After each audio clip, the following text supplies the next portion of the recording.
The High Commander of the Valari Dominion, Vaelen, adjusted the optical filters of his visual array as the shuttle descended toward the dust-choked surface of Outpost 44. To the Dominion, humans were an anomaly.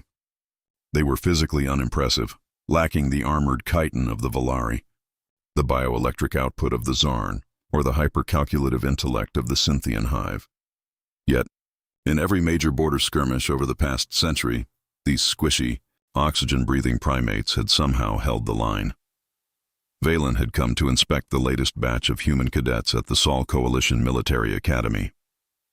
He expected to find indoctrinated recruits stiffly marching in neat rows. He expected to confirm his suspicion that human endurance was merely a statistical fluke. Standing on the tarmac to receive him was Commander Marcus Vance, a weather-beaten human with graying temples and a faded scar running from his jaw to his collarbone. "High Commander Vaelen," Vance said, offering a crisp, traditional salute. "Welcome to the Ridge. Our senior cadets are midway through their final endurance evaluation." "Save the pleasantries, Commander," Vaelen rumbled, his translated voice synthesized into a low mechanical hum. "I am here to evaluate efficiency. Show me your training grounds." Vance led the alien commander into the central observation hub, a glass-walled dome overlooking a brutal simulated combat grid. Outside, the atmospheric generators flickered, replicating the crushing gravity, scorching heat, and toxic ash of a shattered front-line world. Vaelen watched the monitors. A squad of 6 human cadets, clad in heavy, unpowered kinetic armor, dragged a 6-ton supply crate through 3 miles of synthetic mud under simulated artillery fire. They weren't fast. They didn't move with the fluid, calculated precision of Valari warriors. They stumbled. They fell. "This is inefficient," Vaelen noted, tapping a claw against his datapad. "Cadet 4 Alpha has exceeded her nominal heart rate by 40%. Her muscular tissue is accumulating heavy lactic acid. By Valari medical standards, she is combat ineffective. Why haven't you ordered her to drop?" Vance didn't look away from the monitors. "Because Cadet Chen hasn't dropped. She is destroying her physical apparatus," Vaelen insisted. A Valari soldier recognizes structural limits and surrenders the objective to preserve force readiness. "Humans seem to lack basic biological self-preservation." "We don't lack it, High Commander," Vance said softly. "We just override it." Before Vaelen could process the illogical statement, a crimson warning light flashed across the command console. The low hum of the station's atmospheric generators died, replaced by a deafening metallic screech. The observation deck plummeted into darkness, illuminated only by the emergency red strobes. "Report!" Vance barked. "Main power grid failure, Commander." A technician yelled over the alarms. "The atmospheric dampener for the training grid just collapsed. The environmental controls are locking up. The simulated chamber is venting directly into the secondary heat exchangers." Vaelen stepped forward, his secondary eyelids flicking rapidly. "The temperature inside the grid will exceed 600 degrees within 3 minutes. The pressure will crush them. Abort the simulation. Open the blast doors. The hydraulic seals are frozen," the technician cried. The automated release lost power. "We have to manually engage the emergency bypass valve from inside the secondary maintenance tunnel." Valen's internal processors calculated the math instantly. The maintenance tunnel was located at the far edge of the training grid. To reach it, someone would have to cross 200 meters of open, superheating terrain, bypass a jammed steel bulkhead, and crank a manual gear that required nearly 500 pounds of raw mechanical force. "It is impossible," Vaelen stated flatly. "The heat will cook human lung tissue in 90 seconds. Send in the heavy repair droids." "Droids are fried," Vance muttered.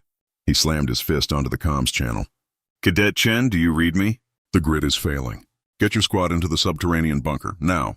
Through the dust-covered glass of the observation deck, Vaelen saw the human squad halt.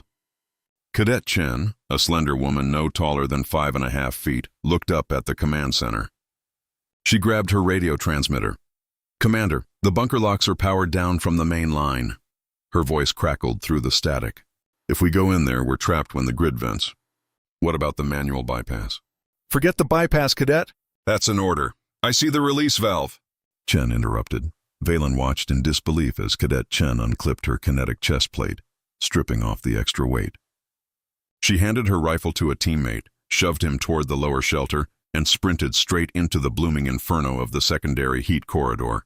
"She is suicide-prone," Vaelen shouted, his claws tearing slightly into the console frame. "The ambient heat is already at 400 degrees. Her suit insulation will fail." On the external camera feed, they watched Chen reach the bulkhead. The metal was glowing a dull, lethal orange. Without hesitation, Chen grabbed the emergency wheel with her bare, gloved hands. Synthetic fabric sizzled instantly. Vaelen leaned forward, his mandibles twitching. Biological life forms had rules. Pain was an absolute stopping mechanism designed by evolution to prevent self-destruction. When the pain threshold was breached, the brain shut the body down. It was a universal law of the galaxy, Cadet Chen screamed. The sound echoed raw and terrifying over the open comms channel. But she did not let go.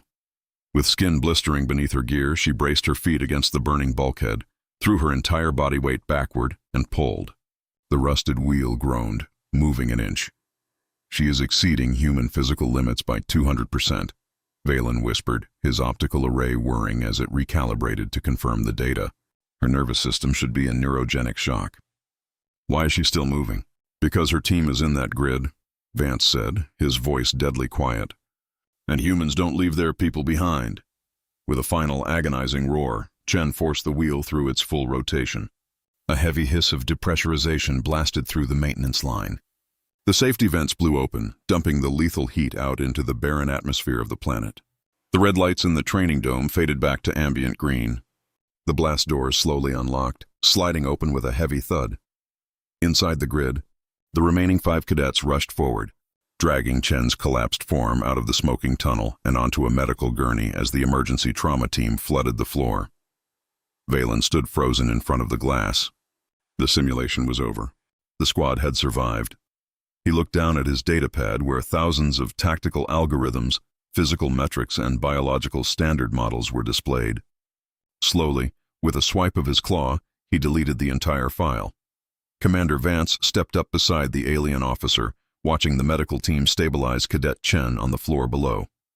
"Still think it's an inefficient species, High Commander?" Vaelen turned to Vance.